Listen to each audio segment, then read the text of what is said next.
2015 Robots in Disguise, a sequel that could not compete with its predecessor. Still made some great toys, so here are two of them. These guys are the Takara versions of the mode from TF Adventures, and name it best, who have loads more color than their American counterparts. So let's start with Jazz here, as he is the best example that I currently have, as the Japanese start to actually finish making his underwear fully black with blue accents, making sure that he isn't a bland bot, which the Hasbro version is, especially in car mode, but we will get to that. Although before we get to it, they even painted these small indents. Unnecessary, but one that gives just a bit more depth. His weapon, on the other hand, leaves much to be desired. No music related stuff like those speakers he had in the show, just a lance. A lance that bewilderingly has a handle here, so he can unconvincingly, if I can hold it in, there we go, so that he can unconvincingly hold it like a gun. This doesn't really inspire confidence in me. It looks gonna fall off at any minute, and he looks like a total doofus doing this. You also can't really do much posing with it either, except for like the lance over the shoulder and maybe this sort of pose, I guess. He looks alright in this. But it could be worse. It could be the face on the American version. Cause thank God for the visor. Just look at that. Just look at that face.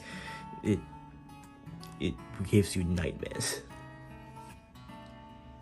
Well, I think that's Jazz essentially done. I mean, the only other thing I can say is paint is done extremely well, but it'd be weird if it wasn't, if I'm being honest. So let's just move on to Drift. And short answer, I love this guy. Instead of the movie concept art design, which is good, the car went with an IDW inspired design instead. Something that I've been trying to find for months now.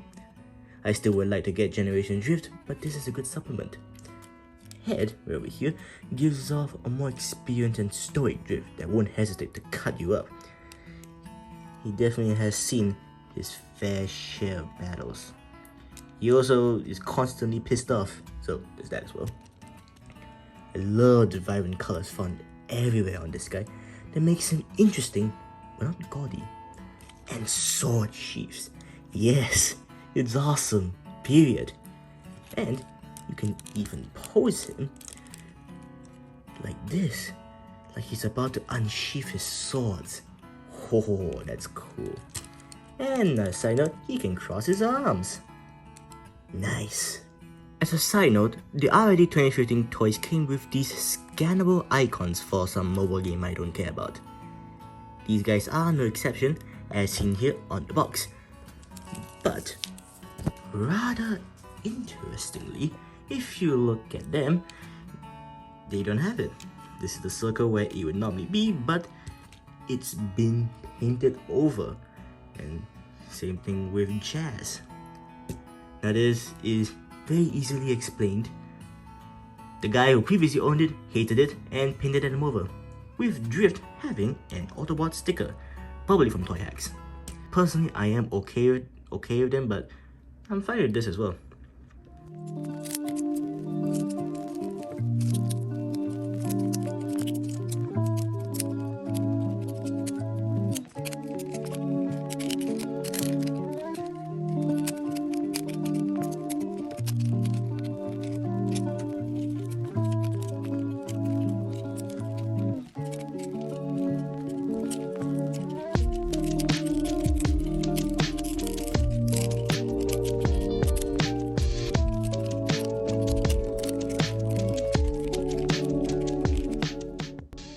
Transformation for both are simple, easy, but importantly fun, with Jazz giving us a rare arm grill.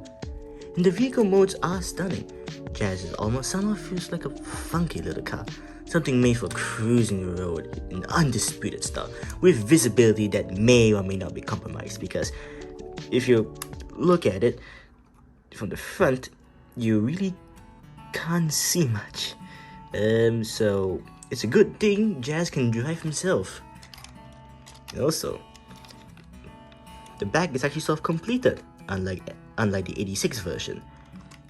Very interested with these spoiler bits, but yeah, stylish, I guess. The car's also very chunky in the front and also chunky in the back, but not as much. Interesting stylistic choice. And somehow, the wheels on the front are poking out more than the back, even though they're thinner. Interesting. But overall, the colors, they are the ones that just really finish the job. They add more life to this figure, raising him from quite nice to very good. And something that was already very good is Drift's car mode, a blend of the Bugatti from the movie with the deco from the comics, and it gives us an art expo on wheels, raising it to perfection for me.